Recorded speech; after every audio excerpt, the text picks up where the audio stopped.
Hello and welcome to the Hoop Troop podcast. I am Matt O'Connor, and joining me as he does on all of our shows is my cousin Luke Drobner. What's up, guys? And so we recorded last week. Now we're starting the last third of the season. There's 20-ish games left. Everything's pretty much taking shape. There's a few little things that might change here or there. I feel like teams are jockeying for playoff position. But essentially we're kind of getting the lay of the land. The only real new thing that's happening is some of the teams that made deadline deals are starting to play those guys.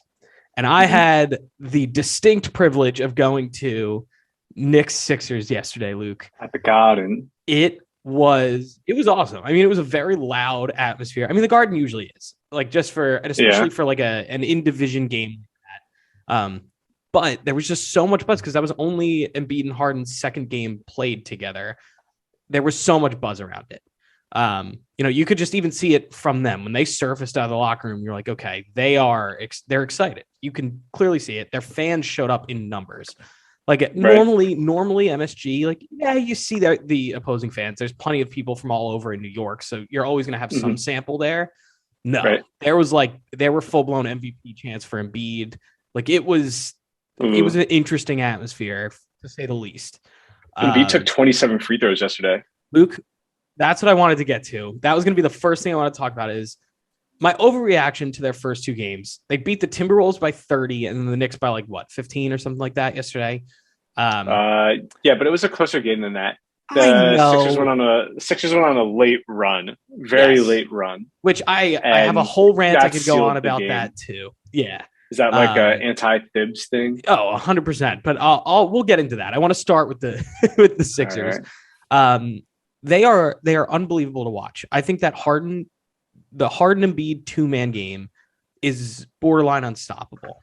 And here's what's so frightening is I watched that game yesterday. Harden went for, it was a 29-point triple-double, essentially a 30-point triple-double. Embiid put up 37 and, double-digit rebounds, whatever it was. Tobias Harris barely touched the ball, barely did anything.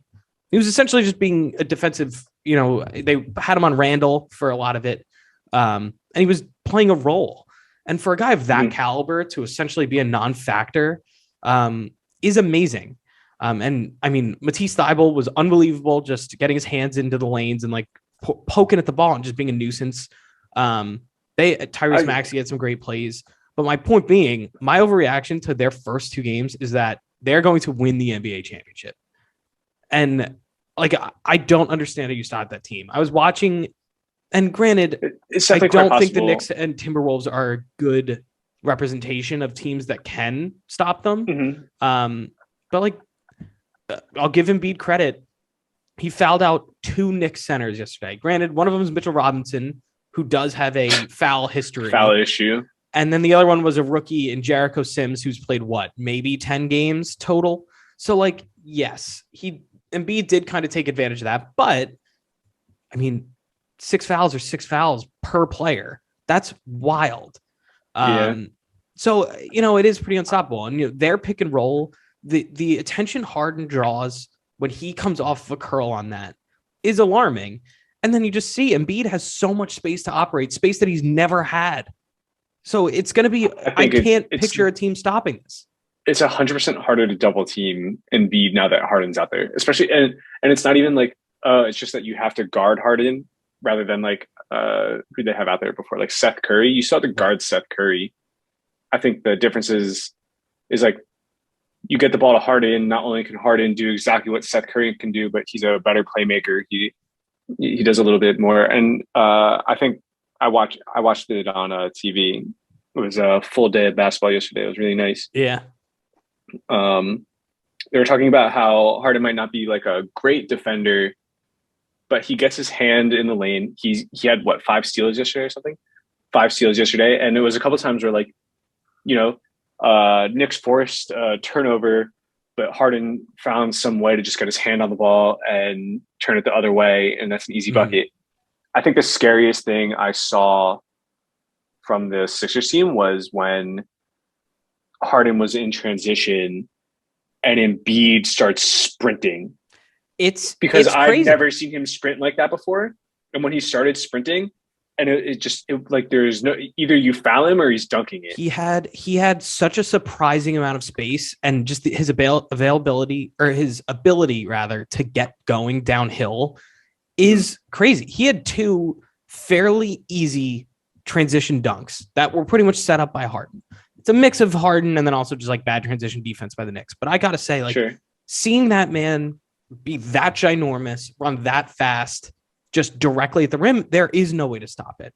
And if this is something that 100%. They develop a chemistry about, and they're able to really just make more efficient and do more frequently, how do you stop it? I cannot, like, I look at the best teams in the East and I'm like, there is no team.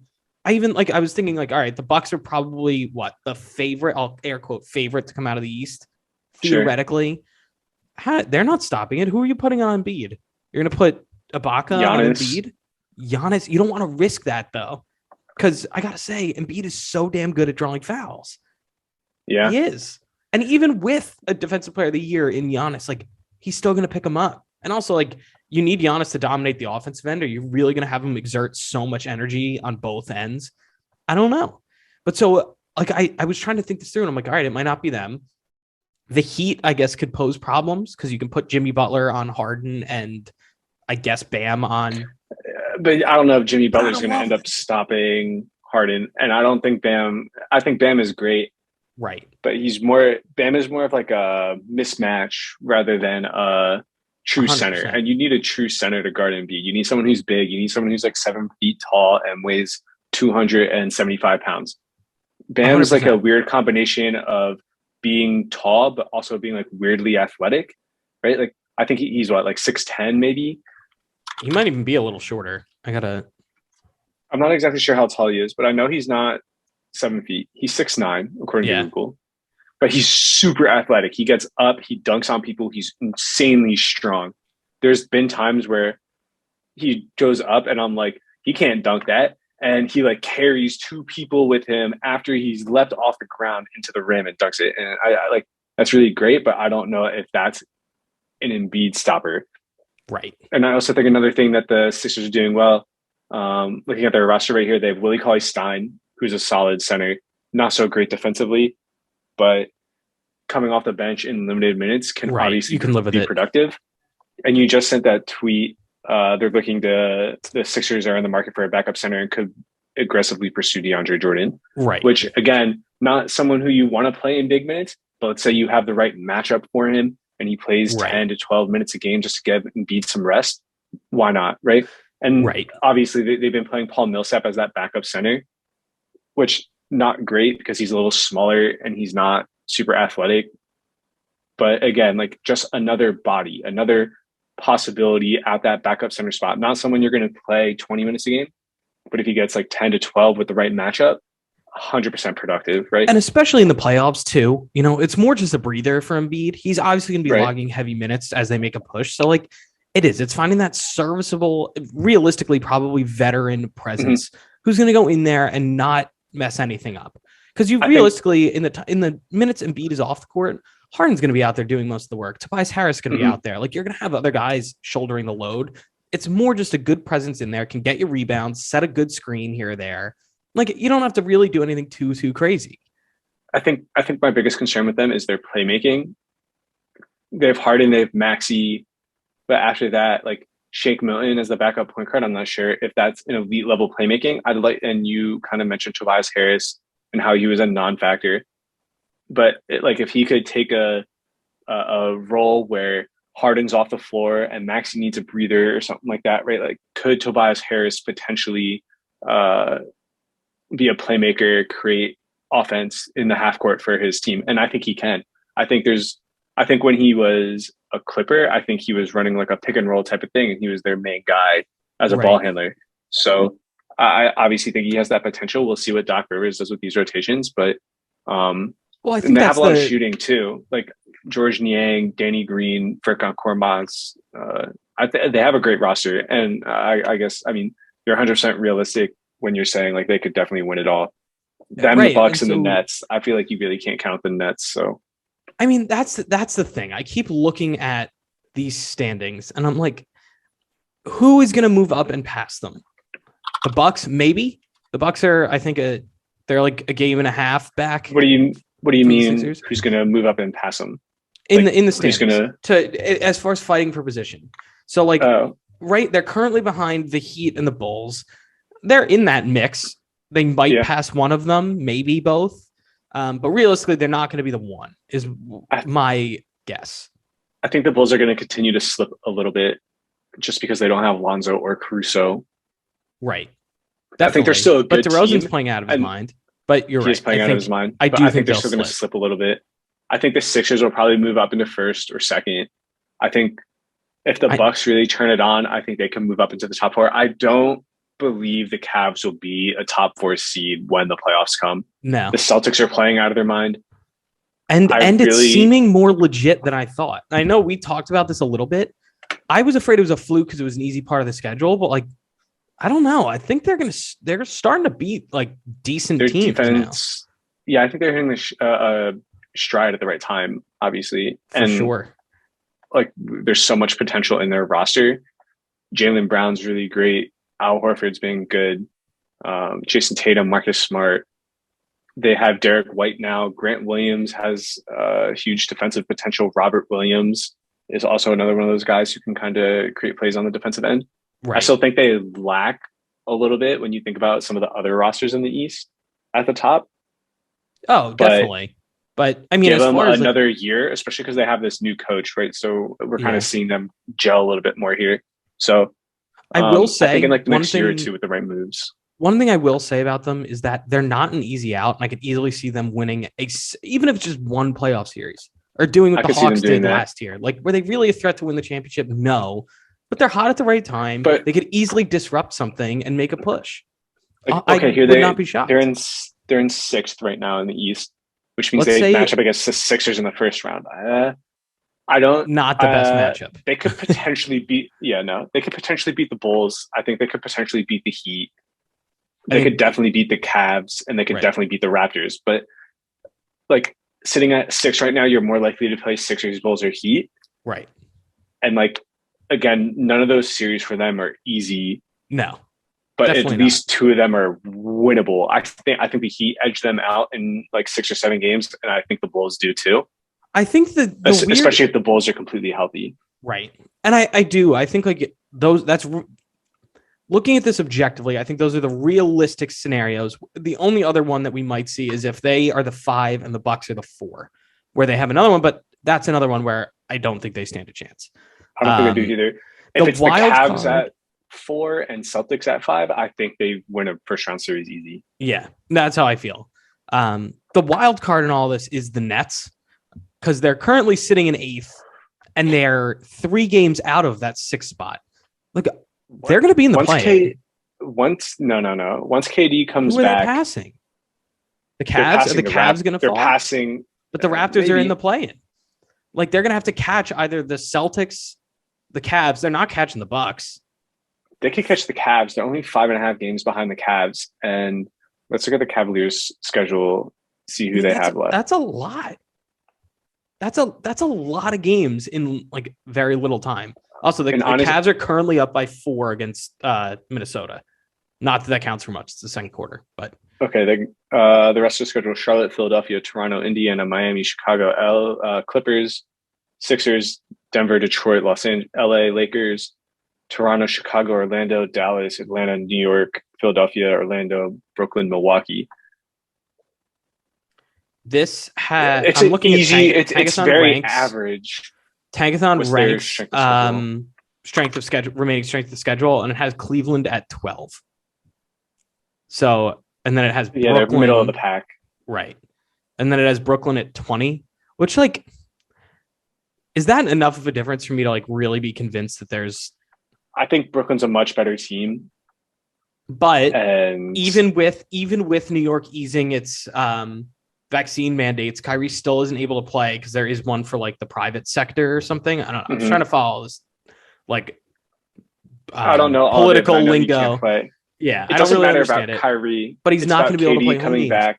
That's true. It's about KD coming back. If KD's back and Ben Simmons is alongside him learning the Nets system, I think they can move up into 7th. But and I think they'll end up getting a 6. Yeah, I mean, it is, but home court advantage, I guess. Right. You win one, you're going to beat someone in the play-in. But then you have what? Your first round series against Bulls. one of exactly the Heat, the Bulls, the Sixers, the Bucks. Like that's your first round. All 3 rounds are going to be brutal for them. Like they're a wild card in that like they're going to disrupt some of these. It's a tough teams. road. If they were still first, second, third in the East, the path to the championship would be much easier. But it's going to be really tough. Yeah. I mean, the bright side of this is like it kind of depends as well as when Ben Simmons is back, when Durant is back. Because for the same reason they kind of struggled towards the end of last year and even to a degree this year is that if your core isn't playing together night in, night out, like you don't develop chemistry, you don't develop a rhythm, you don't really have a sense of your identity as a team. And like that could easily be a factor here. And now like you're kind of just stuck. Like there's not much you can do about it. It just is what it is right now. But like, I don't know. How are you not concerned if you're in Brooklyn? There's concern, but I and especially too, what I was just saying. They're gonna move. Let's make one thing very clear. They're gonna move up in the standings. Let's say they move up in the 7th. They have home court against the Raptors. I think they can beat the Raptors in the play-in tournament. And then, so now they're the 7th seed. They have to go play the Bulls. The Bulls have home court, which means Kyrie's playing 4 of the 7 games, at least, right? Right. So, I mean, is it bad that they're the 7th seed? Yes. Is it the worst thing in the whole world? No. I think it very much depends on the matchup. Because you are in a situation where you are very much hindering yourself by not being in that top 4. Because you're setting yourself up for the chance to play. Odds are there's going to be one team you want out of the top 4. It's probably the Bulls. If you had to play any of Milwaukee, Cavs, Philly, really or Miami. If you had to play one of Milwaukee, Philly, Miami, or the Bulls, Chicago, you're gonna pick Chicago. The Bulls. Right. And so you're gonna have to get lucky that you do end up with them. And if you end up in the play-in, like you gotta hope the Bulls stay too. If the Bulls drop and the Sixers move up, you're getting one of Miami or Philly. And that's scary for the Nets. Because both of those teams match up damn well with the Nets. Though Philly against Brooklyn in the first round, I said it last episode. I'll say it again now. It's going to be fun. It's the dream. It's the dream scenario. One of those teams going home in the first round is unbelievably funny. I mean, I don't know who I'd be rooting for there because this was the other thing I wanted to talk about seeing the Sixers yesterday. Yeah. It is one of the hardest things to watch. It's amazing when it's like moving and, they're actually playing, but Luke, every other play is a foul. Every other play with the two of them is a foul. Embiid shot 27 free throws. Luke. I was sitting here watching the games with my roommate and every game I was like, this is so ass. Yeah. What were the games yesterday? Let's look at all the games yesterday. All the nationally televised games yesterday. Okay, so we had Sixers Knicks, which was at 10 a.m. for us. And the whole time I had my RJ Barrett jersey on. I was hyped. I was excited. We were down a little bit. We were making a comeback, and then it all went to poop. And then it was Jazz Suns, which was actually a decent game. That was a good game. And if Jay Crowder doesn't have that like brain fart at the end of the game there, you never know how that one ends. But it was a good game. Yeah. The next one that was on was Mavericks Warriors. Oh yeah. And Warriors kind of fell apart. Yeah, the Warriors crapped the bed. But before that had happened, we had gone to go get dinner. So we watched maybe the first 2.5 quarters. And the whole time I was like, Dallas is so trash. This is a terrible game. Warriors are smacking them. Yeah. No, and it was really terrible. Yeah, I mean, like it's a bad collapse. Then again, does it matter? Like no, they're going to be a top 3 seed no matter what. I would imagine. I would be surprised if anyone catches them. But the worst game of the night, the worst game of the night? Oh, the Lakers. Pelicans, Lakers. Oh my God. So awful. The Lakers are so bad. It's over. And that's why, Uh, it is funny that after that one DeAndre Jordan play, that terrible pass, that they cut him today. yeah. Granted, like I don't blame them. They should have done it a while ago. What was he doing on the team? You didn't need him. Like he's such a presence. Yeah, and also like you needed guards. Like they should have been using his roster spot on what they're doing now, which is DJ Augustine or a veteran guard. Like, and yeah, are both of those guys washed? Yes, but like one of them fits a need better than the other. I don't know. Like there's nobody on this Lakers roster. I shouldn't say there's nobody. There's very few people on this Lakers roster that are redeemable. Carmelo, baby. After all he's Melo, been through. LeBron, Melo, Dwight Howard, Austin Reeves at times, Stanley Johnson, Malik Monk's solid. But Taylor Horton Tucker, awful. Terrible. And they chose him over Caruso, which upsets me. And they could have traded him for Lowry. That was like the they could have trying to get Lowry, and they didn't do it. Oh so my God! Yeah.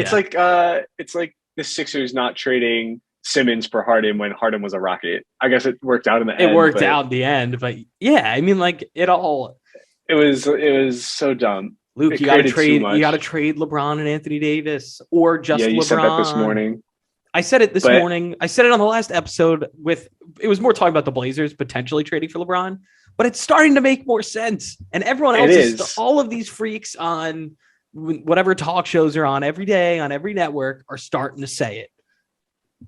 I spoke it into existence, and now it's happening, Luke.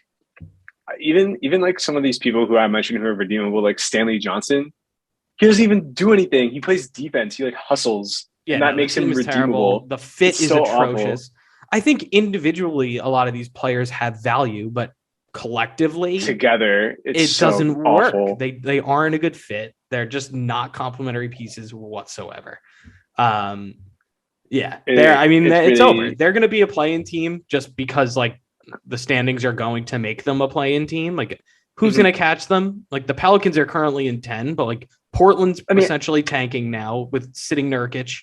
The Spurs are not going to catch them. I'd be shocked. And so like realistically, they're going to be 9 or 10. If you're LeBron and there's these rumors, we should trade LeBron. If you're LeBron, are you not secretly like, trade me? Like, that's what I said. That's what I said last episode, Luke. I was like, it is mutually beneficial for him and the team to trade him. Trade LeBron for Zion Williamson. That would be unbelievably funny. Now you got Brandon Ingram, CJ McCollum, LeBron James, and some shooters. You basically have that Lakers team that LeBron originally joined, but then just in New Orleans. No, but I saw some people talking about like maybe the Heat going for him. Who would they trade? I mean, wouldn't you trade some combination of like Tyler Hero picks, like Duncan Robinson? I don't know, something like that. I guess. I mean, if you could keep Jimmy Butler, Bam, and then have LeBron, that team's pretty scary. No, loaded. Yeah, exactly. No, and if you could somehow maintain Lowry in that, yeah, I think they could.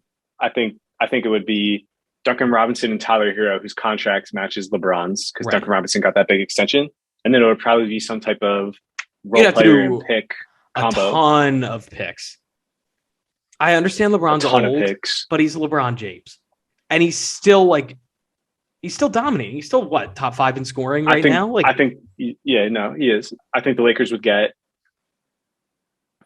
I think you get like 3 picks and a couple swaps. I think you get 2 firsts, like top 3 protected. I think they would have to be unprotected. Unprotected.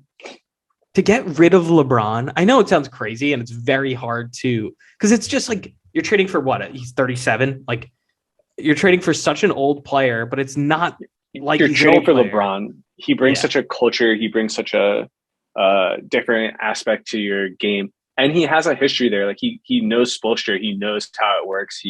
I'm sure him and Jimmy Butler would figure out how to get along. I'm sure him and Bam would get along. I think him and Kyle Lowry are friends. I could be wrong. Yeah. But no, I mean, I think that would be a good fit. I mean, there's a few different places. I already mentioned Portland. I think that would be perfect. I think you could do I think the only places that LeBron gets traded to are places that already have the ability to compete. It's going to be places that have a lot of role players and are just looking for that number one guy. Right. Like the Pelicans. And I guess you could say the Heat, even though they have Jimmy Butler, but the Mavericks. But I mean, what are the Mavericks trading? Like, I mean, again, it's going to come down to picks. The Lakers need to stockpile assets. If you're trading LeBron, you're not doing it to keep competing right now. You're doing it. No, you're doing it for to picks. restock everything you gave up, and so then you're going to ride out one more year of Westbrook. You're going to realistically hold on to Anthony Davis. Then you're going to have all your assets to then recreate a roster that fits Anthony Davis and his needs. Sure. I think it makes a ton of sense.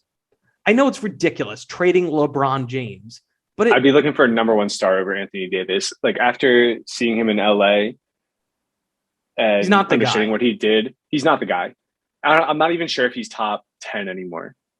Yeah, he can't stay healthy. I mean, you factor all this stuff in. Like when he plays, yeah, he's great. But I mean, even when it really was just plays, him, though, like he has to be healthy, he has to be confident, he has to be engaged. Like, right. You're not getting that guy who was scoring 40 points on the Pelicans anymore.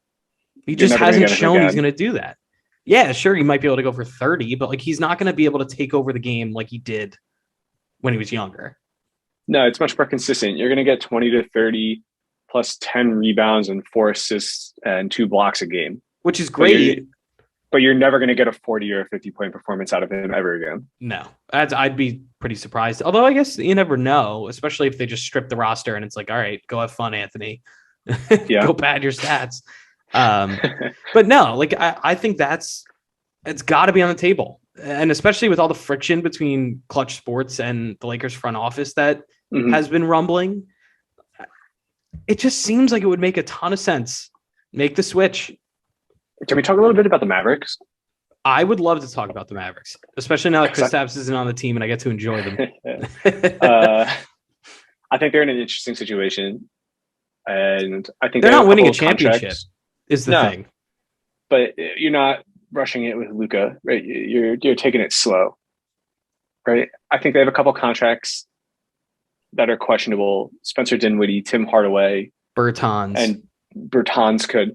I'm not super upset with Bertans. I think he gets paid. He plays a role.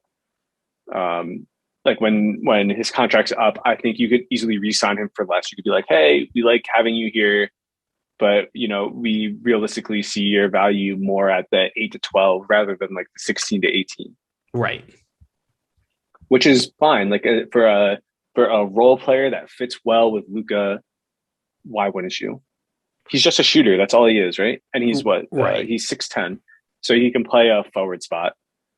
I mean, he's essentially doing what Porzingis did, just not having the rim presence. Yeah. Because neither of them were shooting particularly great. None of them were great in the post. It's essentially playing that same role. Yeah, and I don't think they should be looking for a power forward who has a rim presence. I think they should be looking for a center who has a rim presence. They need a rim runner. I think one of the biggest pieces that they're missing is just a vertical athlete, someone who can go way up and catch basketballs that no one else can catch. I think in theory, that's what Porzingis was supposed to be because that's who he was on the Knicks before the injury. Can't jump like that anymore, though. That was the biggest problem. And that was the thing. That's why it failed. Because I think in theory, that would have been a very good compliment to Luka. But that's just who they got. The other thing that I think is weird, and we talked about this a little bit last week, is the Brunson contract situation. Because when they chose to extend Dorian Finney-Smith to the number they did, you add that to the other contracts we mentioned, and then Luka's extension starts next season. I don't necessarily have a lot of money. Dorian Finney-Smith. No. Either do I. You mean like moving forward? It's because now, realistically, you're not bringing Brunson back, who's been good for you. But why not trade him at the deadline for something then if your plan was not to bring him back? Bring him back. They're going to bring him back. How? You're going to go over? I doubt they go into luxury tax big time. I'd be maybe for a year or surprised. two. I don't think Tim Hardaway Jr. has a future on this team. He's 29, making $22 million a Yeah. year. He's gone. Jalen Brunson's 25. He's going to get an $18 million contract a year for 4 years. Luka Doncic's max is going to kick in. Spencer Dinwiddie does not have a future on this team. He's making $17 million. He's gone in 2 years, right? So, like when you're looking at it right now, it's like, but they're in a weird spot. I can't really tell if they're sellers or they're buyers yet, and I'm leaning towards sellers. I think they need to tinker periodically is kind of what they need to do. They need to make slight adjustments. And, if you could sell a guy here, a high here, Right. you do it. And then, you don't really think twice about it. You slowly try and shift that roster to favor Luka. And maybe you're ultimately able to then pull in, another star to go with him. Maybe someone comes in free agency that you can land. So I think that's what might happen. So they're going to sign someone in free agency. They're going to sign someone big in free agency to pair with Luka. They're going to sign a forward of some type, someone who's athletic, like a Kawhi. They need a defensive first, but can still get a bucket. It's just going to be, how long can you wait? And that's the thing. Cause there isn't, if they're making it to the second round, who's making it to who's the next star that walks? I don't know. It's exactly. hard. You can't predict that type of stuff. But here I'm looking at this year's draft. The Mavericks right now are the 21st pick in the draft. When I think about people who they should target this year, I think of like a Jalen Duren who's supposed to go in the lottery, 12th overall. But like his outlook is like an athletic, big center, and that's kind of what they need. One of the guys who I'm familiar with, Mark Williams, center at Duke. Mm-hmm. Obviously, he's getting a lot of attention because he's at Duke, but another one of those guys. He's 7 feet tall. He can run. He can jump. He can block shots. And that's kind of in their range too for their current pick. Because the other thing worth noting, and I was going to wait to talk about this, but I do want to discuss it. Is sitting right behind them with the same exact record, Denver. They are apparently about to get Michael Porter Jr. back within the next 2 weeks. There's a chance Jamal Murray comes back in March, April at the latest. Mm-hmm. They're scary. They're scary. Yeah, they are. And so if you're Dallas, that pick is probably going to end up being a little better than you're expecting. Right. And I think not by much, but because I don't think Minnesota will catch them. I think at the bare minimum, it's going to be 6 in the West. And then depending on how you line up with the teams of similar records in the East. So I think they're looking somewhere between 18 to 20. That's my guess. Is that I would imagine they can fall as far as 18 or so. And it's about drafting depth. They're projected to draft Jaden Hardy out of the G League, who was he might have been the number 1 recruit for this year. He? I don't. That's the thing. I don't know a tremendous amount about. He was number 2 on the ESPN 100 list. Yeah. So behind Paulo, probably. Yeah. Paulo, he was number who I think is a total bust. He's going to be fine. Jaden 24/7 wants me to. Jaden Hardy was number 4 on 24/7. Okay. Went pro. So he's taking that same path that Jalen Green took, that Kuminga took. Right. I think drafted in the right spot and given the opportunity to grow, I think he could be very good. And that might be the guy who ends up replacing, if this is what happens, right? They draft Jaden Hardy at 21. I think he could potentially at some point replace Tim Hardaway Jr. He's a shooter. Right. And so I think you and I essentially agree on what needs to happen here is you need to be patient, but you also need to make minor moves that strengthen your roster. So you go from being the 5 or 6 seed to being the 3 or something like that in the West. You can kind of do what the Jazz did and how they slowly got better. Then they were this powerhouse in the Western Conference, not enough to necessarily go win a championship, but you're right there. And then if you're a team that, in all fairness, the Jazz are kind of, I don't want to say a bad franchise, but it's an undesirable location. Dallas has a better chance of getting other stars to go there, if we're being honest. So I think you then, if you put yourself in that same spot that the Jazz are kind of in, you then are in position to strike and then go compete for championships. You just got to try and get there in the next 2 years is really the goal, I think.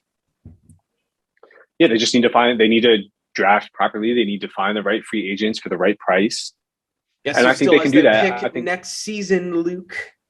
The Knicks. The New York Knicks. Although it's like protected top 16 or something like that, but whatever. Maybe they'll tank next year. I hope not. I hope not. Luka Doncic is going to go out with a freak back injury. I was going to say 35 games. That's the one thing about their roster is like they are one freak injury away from being truly terrible. That team without Luka is bad. Awful. God awful. Yeah. Your next best player is Dinwiddie, Tim Hardaway Jr.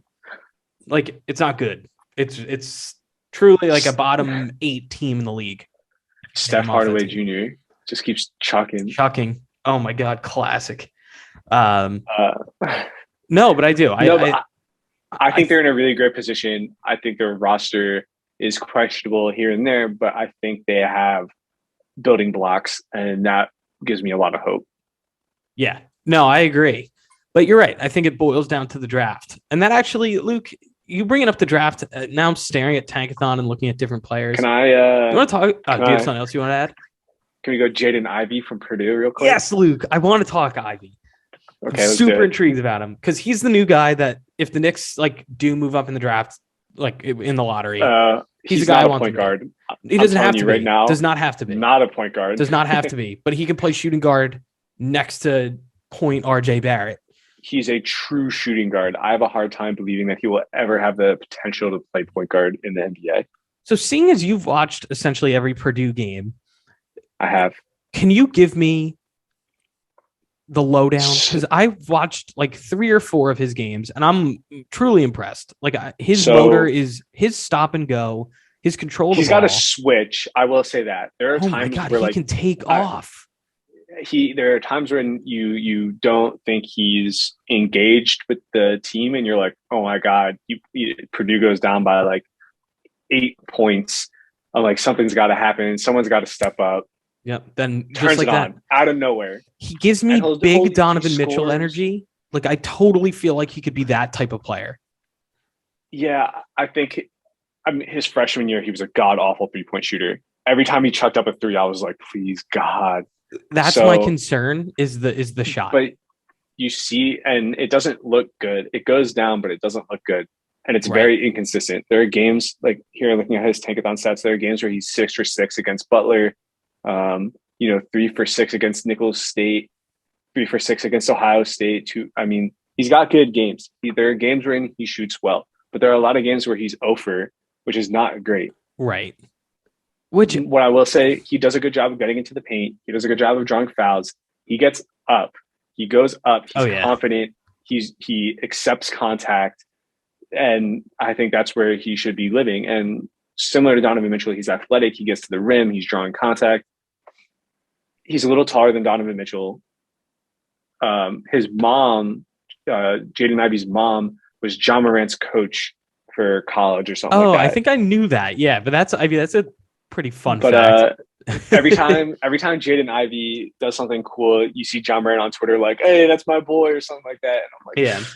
So, I think John Morant is actually a really great comp if you take away John Morant's playmaking and you think about like his ability to get to the rim, the finishing ability, the angles that Jaden Ivey creates is kind of a little insane. Yeah, but no. And so that's the thing with him in this draft too, that I find is a little strange is because if you look at all mocks, generally everyone coming off the board early is big. And he's the first non-big. He goes 4th. But then beyond that, it gets big again. And so not every team needs a big man. So depending on how the lottery goes, I could see people moving. I don't want to say, they could reach for him and take him at 2. Which, like, do I think he's better than both Chet and Jabari Smith? Maybe not. Probably not. But, like, if they don't fit a need, if you're the Cleveland, say somehow it's not going to happen because they're good now and they don't even have their pick. But just say a team that's molded similar to like Cleveland ended up with a top pick. Why are you going to take any of those guys, those big guys? You're not. You don't need to. You have your young bigs. 100%. I think. But a team like the Pistons, the Rockets, they'll probably go big. I would imagine OKC probably.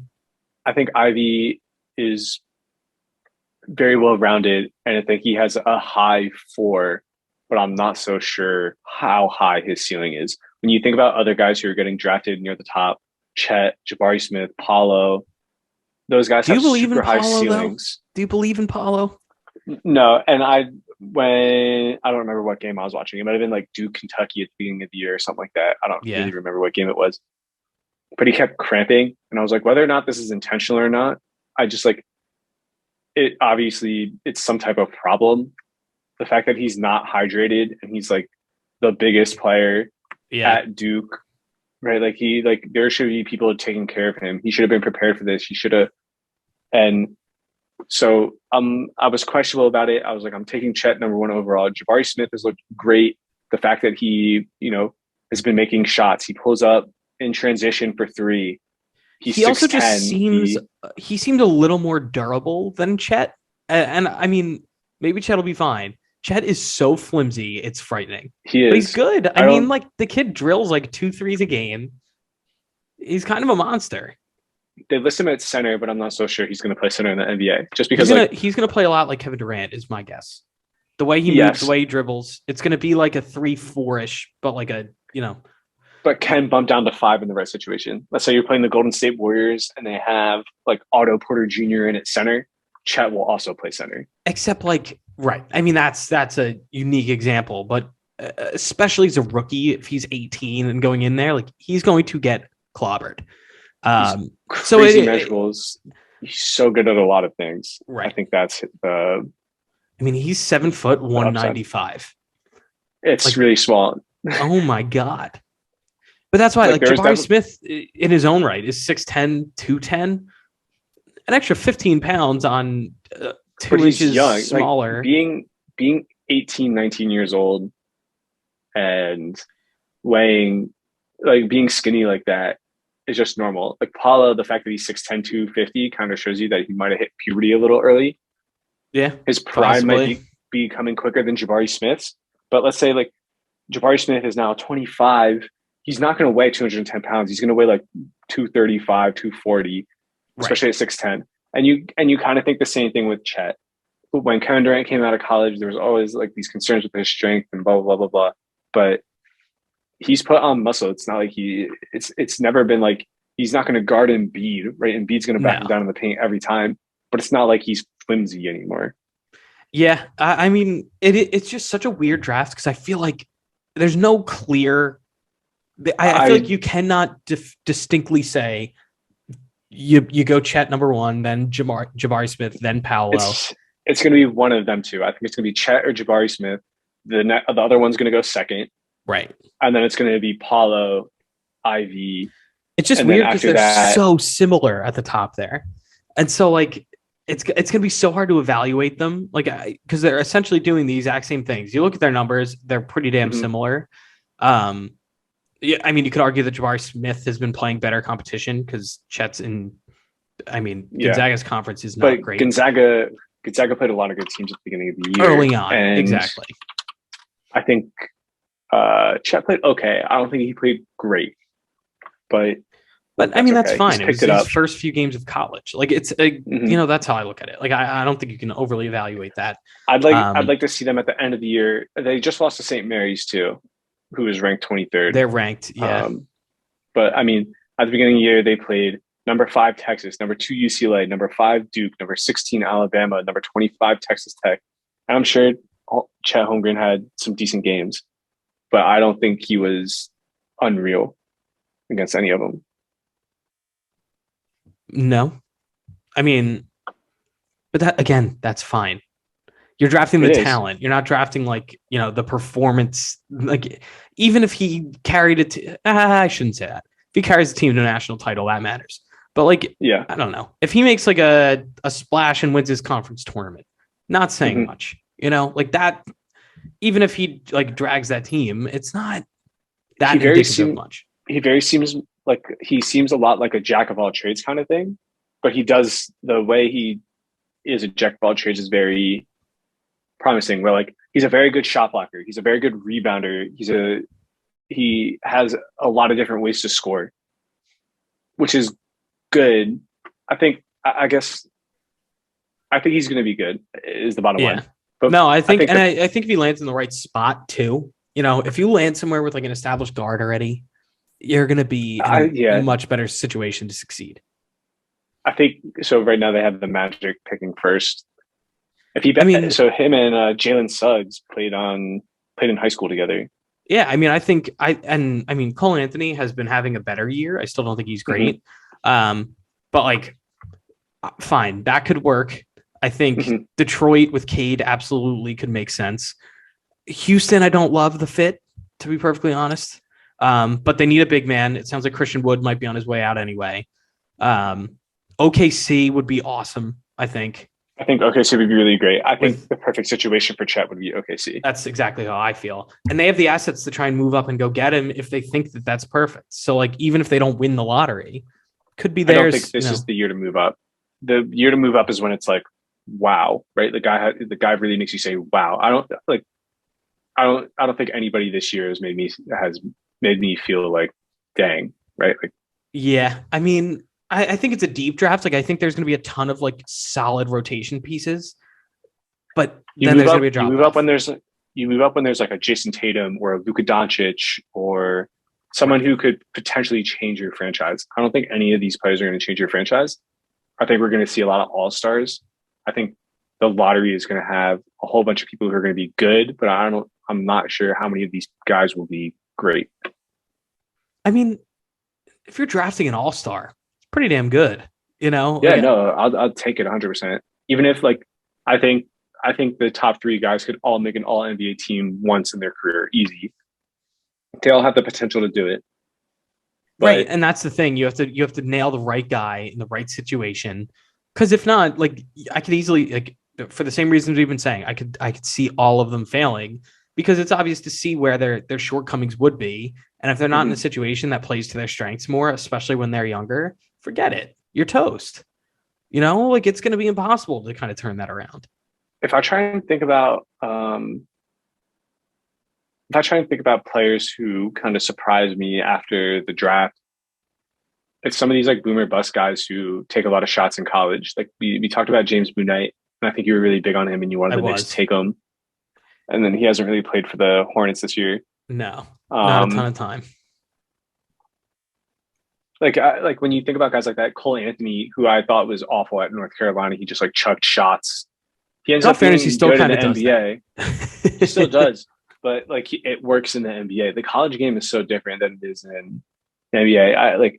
If you chuck shots in the NCAA and you're like halfway decent at it, I feel like you're like this boomer bust guy who could end up making a big splash. Like number 9, Johnny Davis. Johnny Davis scored like 40 points against Purdue. Yeah, when we played them. But that's kind of what I'm saying though, is like he could be a solid rotation piece.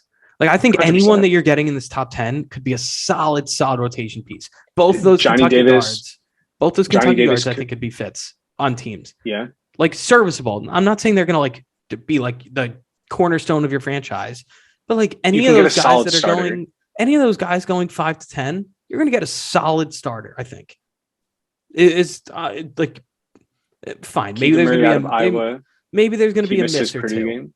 But like for the most part, I think if you're somewhere in the top 10 in this draft, you're okay. Fair enough. And so, one guy I do like though, Oshai Agbaji out of Kansas. I can't say his name. He's a senior. He's been on the draft board. He's been projected to get drafted in the first round for like 3 years straight now, and he keeps going back to Kansas. But I think he'll end up being like a Chris Duarte. Yeah, I mean, how I felt about him. I was very out on him, and why? I guess I was wrong. A mix of, I mean, I guess it was more just situational fit with the Knicks too. But like, sure. he was already older. Like he was older than Obi Toppin, who was old when he was drafted. I'm pretty sure Duarte was the oldest player ever drafted, or at least in the top 5. He's definitely like 24. Duarte was picked. Yeah, he was like 24 years old or something like that when he got drafted. I don't remember. I'm gonna have to pull this up. But like that was more why. It was more situational. Like I didn't feel like he really fit any timeline. He was, let's see, he's how old? He's born in 97. June 13th, 1997. What does that make him? Why is it not just spitting out his age? 1997 is 24. Yeah, so he was drafted when he was 24. That's pretty old. That's pretty old to get drafted. Yeah, it is. Am I wrong? The kids get drafted at 18. 24? Yeah, but that's if you're a old. good basketball player, you deserve it. Fine, but like you're using a lottery pick on that guy, and like odds are, in most cases, you're not going to be jumping in and contributing right away as a rookie. You know, sure. So I was like, there's no reason to burn a pick like that on a guy like that. So I was glad the Knicks didn't, but he's still okay. Like he's better than I expected. He granted the Pacers suck and they punted on the rest of their year, but still. Yeah. I mean, they're 21 and 41, and a lot of that was when they still had Sabonis. So there's three Purdue guys supposed to get drafted this year, according to Take It On. Is that right? Is one of them that enormous center you have? 56 to the Kings. Wow. And he's what, 7'4", you said? Just an absolute giant. He's massive. God, that is so big. We have every year we have a guy like that. Like I don't know how Purdue finds those guys, but they always have just like a 7+ footer. We grow them. Yeah, honestly, it seems like it. You just there's some factory where you pump out the big white guys. Think about it. Harms, Haas. Harms, Haas. We had my freshman year, we had AJ Hammons, who was 7'1". Then it was Haas at 7'2". We had Matt Harms, who was also 7'1". Zach Edey, 7'4". Yeah. If you have an incoming recruit from like Finland or something, he's 7'1" as well. Insane. Happy for you though. It'll be a fun tournament for you. I feel like this is one you could legitimately win. This is one we could legitimately win. And my friends and I have talked about going to New Orleans for it. That would be pretty fun. That would be a nice trip. I think it would be. My other cousins on the other side of the family went to Villanova, and so they went to the first championship.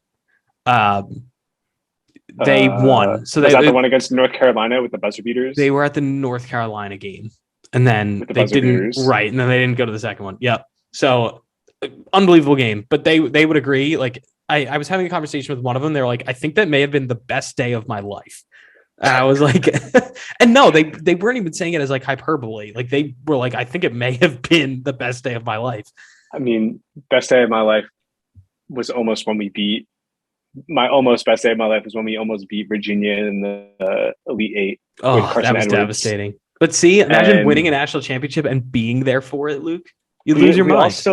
We also went out after we lost in the Elite Eight. It was like a Thursday night. We were so close to winning. We went out anyway. We all got hyped for it. It was one of the best nights ever, though, was when Purdue beat Tennessee in the Sweet 16 on like a Friday night.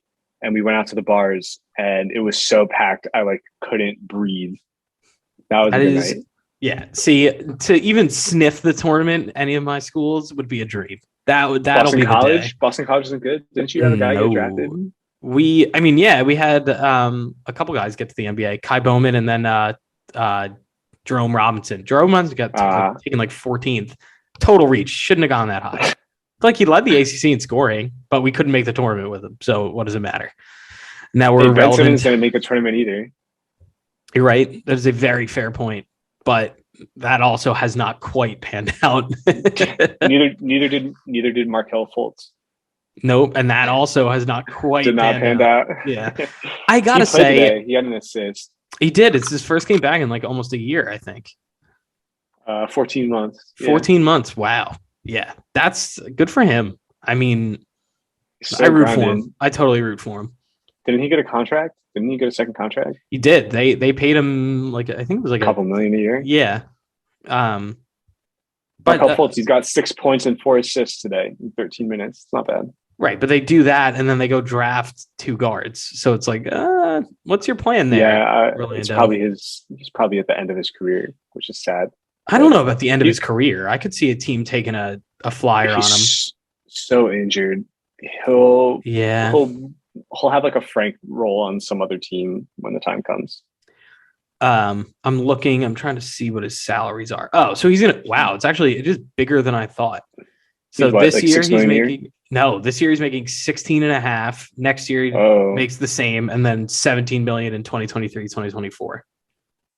Oh oh, my good god, for him. he signed a 3-year, $50 million extension in 2020 or in Good for December of him. He's 2020. making it. He made it. That's all. That's all that matters.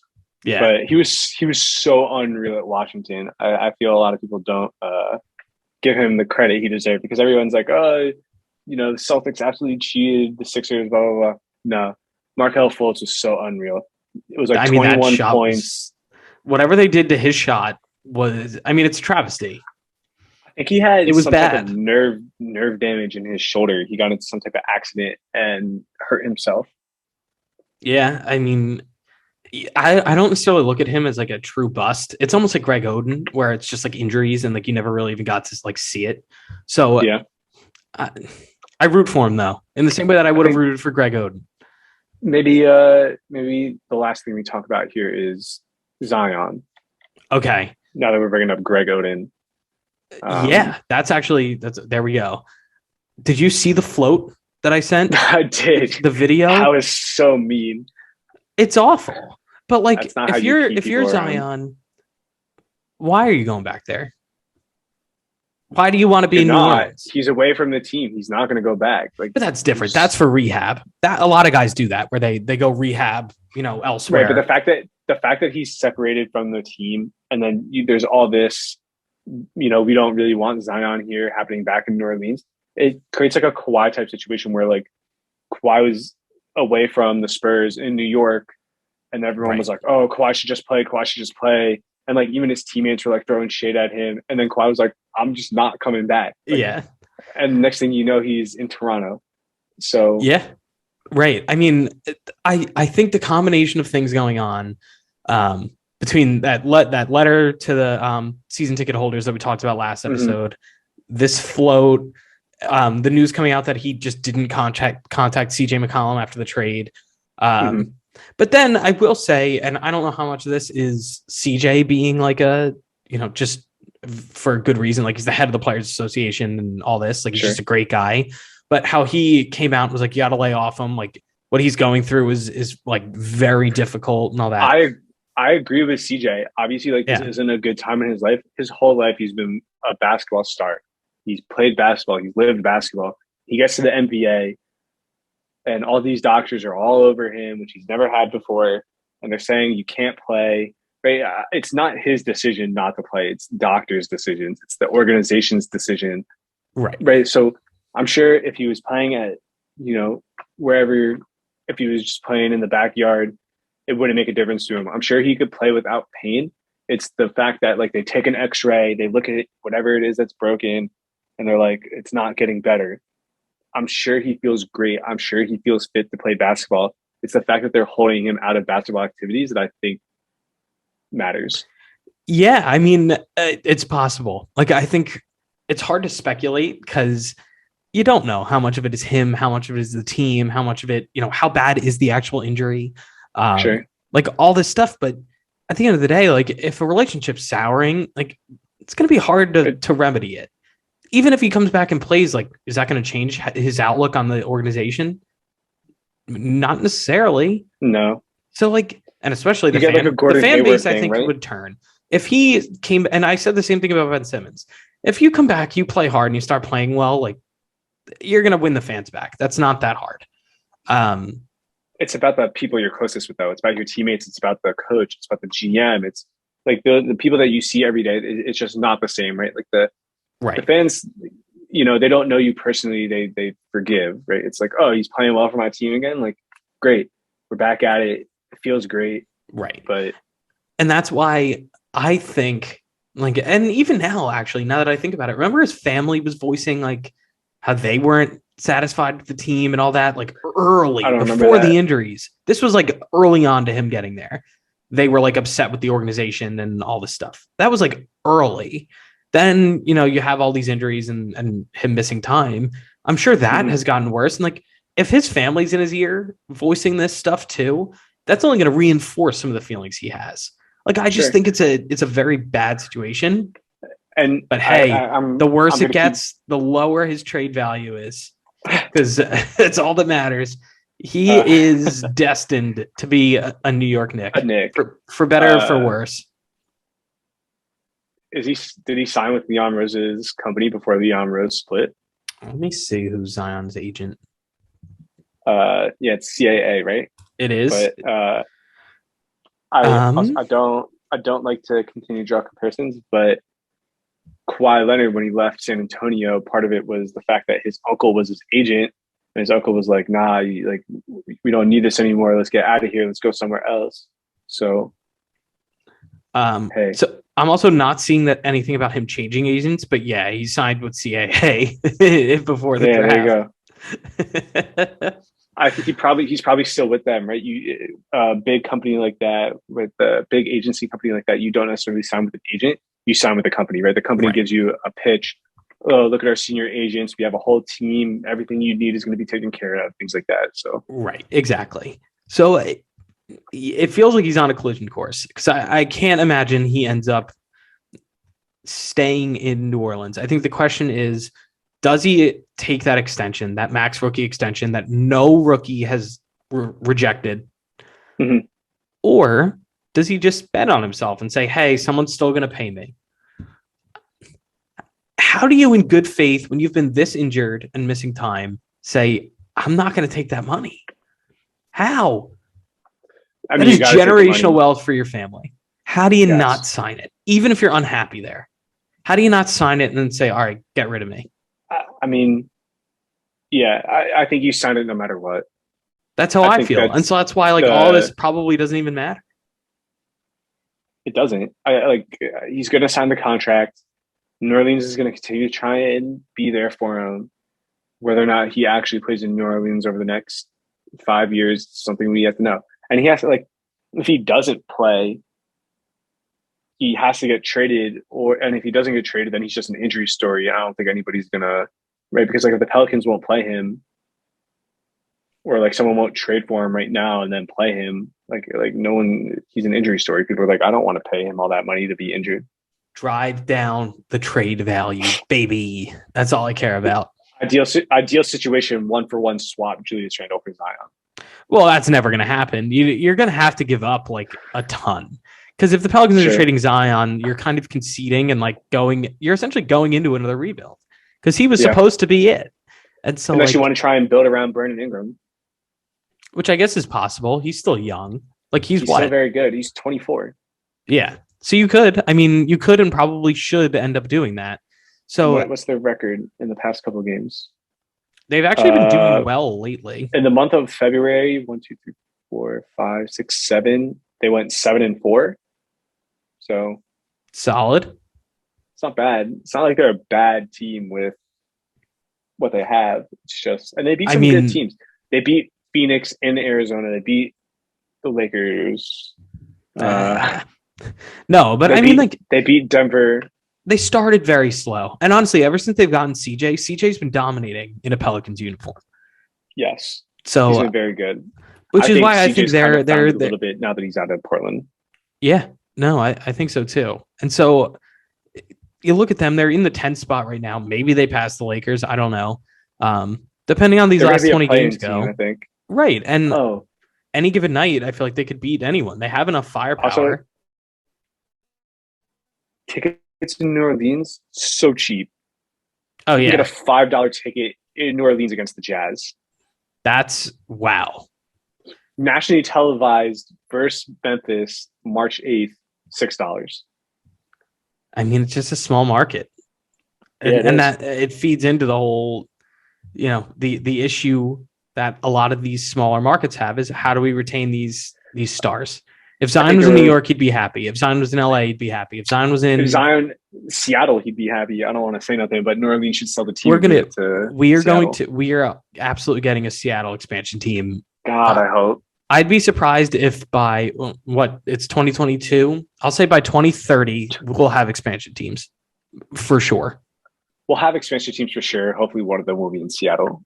How is it not? City. Where else is it going to be? One of them's going to have to be, what'd you say? Las Vegas. That's right, but you could then ultimately shift teams. If you look at teams on the map, like it doesn't make sense. Why is Memphis not the East? Yeah, same thing with New Orleans. Right. And you could even make the case like you could arguably put Minnesota in the East, not that you would, but like you could theoretically shift them depending on where you add the other teams. I think it might. Yeah, I mean, if Texas is part of the West, then Minnesota should be part of the West as well. Yeah. But, yeah, maybe we add 3 teams and then it's 3 divisions of 11 teams. Except you can't really add 3. I feel like you got to add 2 and go to 2 teams or 2 conferences of 16 teams. Kind of like what the NFL has going. Yeah. But yeah, I mean, I think if you were to add Seattle and Las Vegas, it would work. And then you move Memphis to the East. You move Memphis to the East. That should do it. Yeah. Makes it easy for Ja Morant to win a championship. I don't know about that. The East is not a cakewalk. Not a cakewalk. 28-year-old Ja Morant dominates the East, no? It would be fun. Like, I hope he does that. East or Western Conference. I hope the dude's a beast. He's so fun to watch. Giannis, after his prime, can't stand the Ja Morant. No. Athleticism. Passing the torch. I'd like to see it. I'd like to see it too. Yeah. But, all right, Luke, we've been on for upwards of an hour here. Yeah. Might as well put this one to bed. But it was a good episode. I feel we did a good job. I felt very energized here. Well, I mean, not much has happened, so there's not a tremendous amount to talk about. It's more just anticipation for the playoffs. So, and the draft and all that. So we're starting to think ahead. It's kind of all we can do at this point. Watch some games, enjoy the games, and then just speculate about what's about to happen. So, but yeah. So all right, this is the Hoop Troop podcast. Thanks, guys, for joining, and tune in next time.